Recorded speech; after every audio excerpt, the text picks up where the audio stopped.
Good evening all my dear students. विद्यार्थी मित्रांनो, तुम्हाला वाटतं का तुम्हाला इंग्रजी कशी आहे इंग्रजी? I want speak English. Sir, every child want speak English, but learn to speak correctly. Sir, काय बोलता तुम्ही? करेक्टली म्हणजे का आम्ही का चुकीचं बोलतो का सर?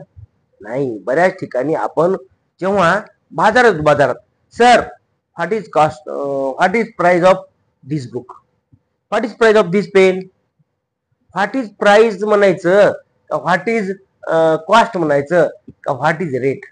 काय बोलणार? काय बोलणार तुम्ही? रेट बोलणार.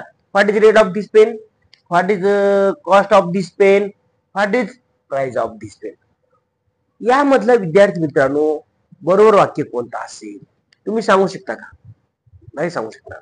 बरेच विद्यार्थी सांगू शकतील, कारण ज्यांना ज्यांना माहिती आहे ना what is rules of English sentence. म्हणजे विद्यार्थी मित्रांनो, आपण इंग्रजीचे वाक्य बोलत असताना सर्वांनी आपण लक्षात ठेवलं पाहिजे की कोणत्या शब्दाचा वापर कुठे करावा आणि का करावा. आजच्या व्हिडिओमध्ये मी तुम्हाला हे संपूर्ण सांगणार आहे. व्हिडिओ स्किप न करता शेवटपर्यंत बघा. तुमच्या मनातला संभ्रम जो आहे ना, प्रत्येकाला आपण किंमत म्हणतो, परंतु किंमत कोणत्याला म्हणायचं? एखादी वस्तू असेल, अनेक असतील, किंवा कसं बोलायचं याबद्दलचा आज आपला हा व्हिडिओ आहे. सर्वांनी लक्षपूर्वक बघायचं आहे. आता पहा मित्रांनो, फिक्स रेट असेल तर आपण त्याला काय म्हणतो? प्राइस म्हणतो. आता पहा, प्राइस काय म्हणतो? समजा हा पेन समजा 50 रुपयाचा आहे. किती? 50 रुपये. म्हणजे याची किंमत कशी झाली? फिक्स झाली. म्हणजे ज्या ठिकाणी एखाद्या वस्तूची किंमत फिक्स असते, फिक्स, त्याला आपण काय म्हणतो? काय म्हणतो मित्रांनो? एखाद्या वस्तूची किंमत फिक्स असते ना, फिक्स. आता पहा, आपण जेव्हा बाजारात जातो, आता हा माझा पेन आहे, याची किंमत समजा 50 रुपये आहे, तर ही कशी आहे? मग याला आपण काय बोलणार? फिक्स आहे किंमत 50 रुपये, 40 रुपये. जर असं असेल तर त्याला आपण प्राइस म्हणायचं आहे. माहिती म्हणजे काय या ठिकाणी अर्थ काय होईल याचा? Fix price, fix, FIX, fix price.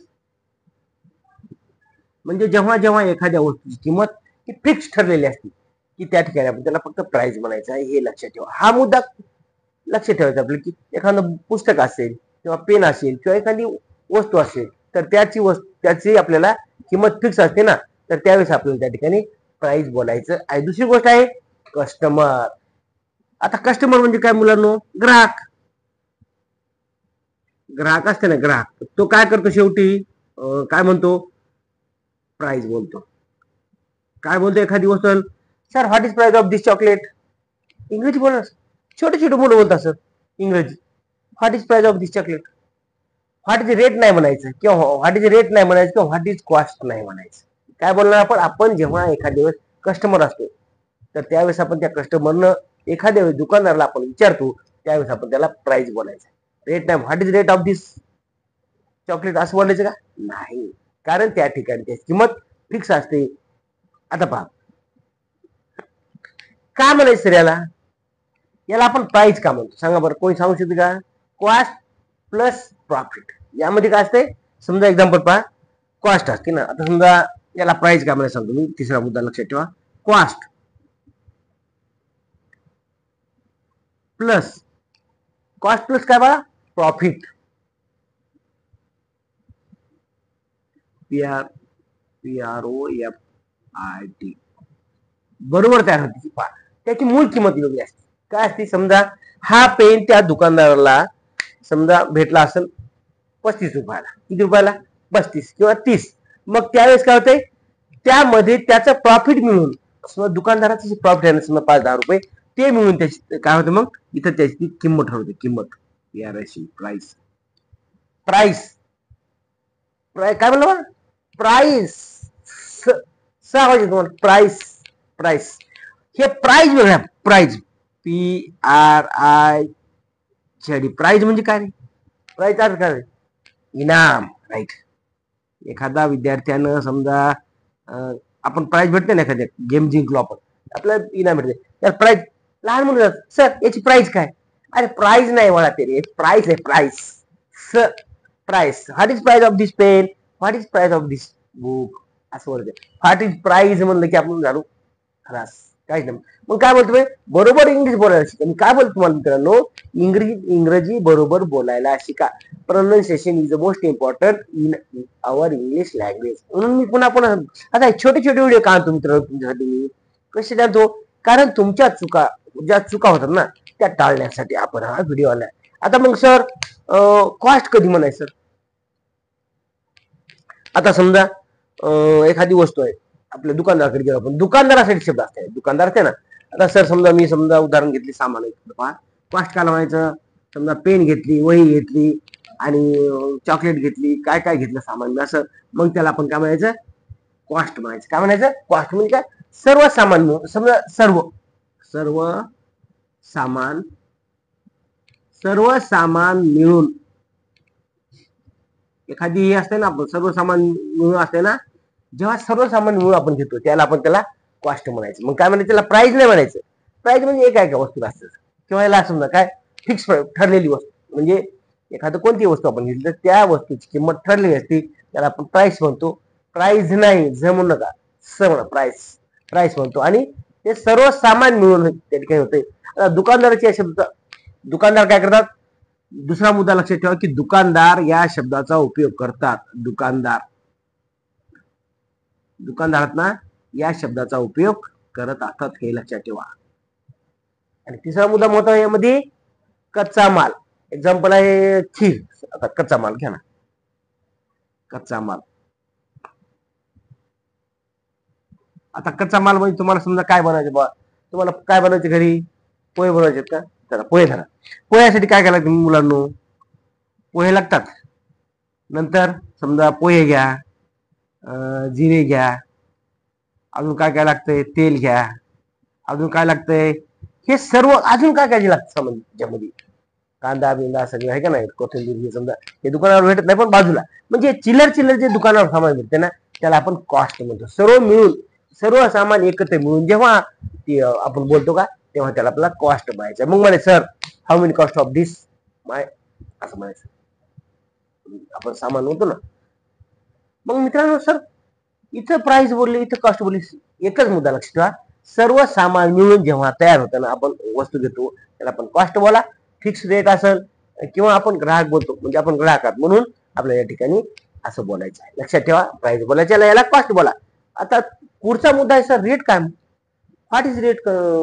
Rate काय सर, रेट म्हणजे पर युनिट. पर युनिट म्हणजे काय, आता पेन आहेत ना, आता पेन असताना सुद्धा आपण सुद्धा पेनचा जर बॉक्स असेल तर या ठिकाणी कॉस्ट आहे का नाही. पण एक एक समजा मी 9-10 समजा, आता मी काय केलं, दुकानदार आहे समजा, दुकानदारानं काय केलं मुलांनो, पुस्तक आणली, समजा पुस्तक समजा अशी पुस्तकं आणली, पण या प्रत्येकाची वेगळी वेगळी किंमत असते, हे लक्षात ठेवा. मग त्याला आपण काय म्हणायचं, रेट बोलायचं. काय म्हणायचं त्याला, रेट. म्हणजे जेव्हा प्रत्येक वस्तूची वेगवेगळी किंमत असते ना, पर युनिट, याला काय म्हणायचं मग, पर युनिट. जेव्हा आपण पर युनिटची म्हणजे प्रत्येक वस्तूची किंमत सांगतो का तेव्हा त्याला आपल्याला बोलायचं आहे रेट, पर युनिट. आता दुसरा मुद्दा एक त्यामध्ये महत्व आहे की एका वस्तूची किंमत त्या ठिकाणी आपण रेट मध्ये सांगत असतो. आता पहा दुसरी गोष्ट आहे, आता रेट आपला रुपया आणि डॉलर. आता मला सांगा सध्या डॉलरची किंमत किती आहे, जवळपास 83-84 रुपये माझ्या ऐकण्याप्रमाणे आहे. मग मला सर च्या बदल्यात म्हणजे डॉलरच्या बदल्यात जर आपण तिकडे गेलो तर त्या ठिकाणी एका डॉलरला आपल्याला किती भेटतात, एका डॉलर नाही, एका रुपयाचे नाही तर 84 रुपये आपण मोजा पाहिजे. किती, आता पहा लक्षात ठेवा, इथं आपल्या रुपयाची किंमत एवढी डाऊन आहे सध्या. कशामुळे बरं, च्या बदल्यात मिळणारे उदाहरण पहा. आता $1 साठी एक डॉलर म्हणजे एक डॉलर असेल तर आपल्याला इक्वल टू 84 रुपये मोजावे लागतात. लक्षात ठेवा, किती, 84. सर 84 रुपये द्या आणि $1 द्या, म्हणजे पहा, म्हणजे त्याला म्हणायचं रेट, म्हणजे आपला 1 रुपयाचा त्याला किंमत आहे, परंतु आपल्या जी 1 रुपयाची किंमत आहे ना $1 बरोबर किती आहे, जेव्हा आपण 84 रुपये देऊ तेव्हा आपला $1 आपल्याला भेटते. आता तुम्हाला युट्यूब वरती काम करायला बोलत ना, त्यांनी डॉलर भेटतात, डॉलर त्यावेळेस ते जेव्हा $1 कमवायचा असेल तर या ठिकाणी आपल्याला ठिकाणी 84 रुपये होतात, हे लक्षात ठेवा. म्हणजे आपल्याला मित्रांनो तुम्हाला आता समज आलं की प्राइस कशाला, प्राइस नाही बरं, प्राइस प्राइस प्राइस बोला, प्राइस नाही, प्राइस म्हणजे इनाम असते. Price, cost and rate. म्हणजे आपण पण मित्रांनो प्रॅक्टिस मेक्स मॅन परफेक्ट. जोपर्यंत तुम्ही प्रॅक्टिस करणार नाहीत ना तोपर्यंत तुम्हाला इंग्रजी 100% येणार नाही. प्रॅक्टिस करत राहा आणि अशाच प्रकारचे नवीन उदाहरण तुम्ही काय करा, म्हणा ना, असे मला कमेंट बॉक्स मध्ये सांगत सर याला कॉस्ट बोलावं का प्राइस बोलावं, प्राइस प्राइस प्राइस बोलावं का रेट बोलावं. म्हणजे असं जोपर्यंत तुम्ही एखाद्या मार्केटला गेले आणि मार्केटला गेल्यानंतर त्या ठिकाणी तुम्ही याचा अनुभव घ्या. एखादी वस्तू पहा त्यावर काय लिहिले असते, एका एका वस्तूवर प्राइस आणि जर जास्त असतील तर कॉस्ट, काहीतरी असं बोला. तुम्ही दुकानदारा बरोबर संभाषण करण्याचा प्रयत्न करा. Practice makes man perfect. तीनदा मी का सांगतो मित्रांनो प्रॅक्टिस करा म्हणून, कारण जोपर्यंत तुम्ही प्रॅक्टिस करणार नाही तोपर्यंत इंग्रजी येत नाही. इंग्रजी सहजासहजी बोलते म्हणून सहज, sir please give me one pen, pen असं बोलतो ना. परंतु जेव्हा जेव्हा असे रोज रोज वाक्य तुम्ही आई वडील भाऊ बहीण काका मामा जे असतील ते बोलत राहील ना, जोपर्यंत तुम्ही इंग्रजी बोलत नाही तोपर्यंत तुम्हाला अस्खलितपणे फ्लुएंटली इंग्लिश बोलता येणार नाही. मित्रांनो व्हिडिओ आवडला तर नक्की आपल्याला शेअर करायचा आहे. Sharing is caring. Thank you for watching. धन्यवाद.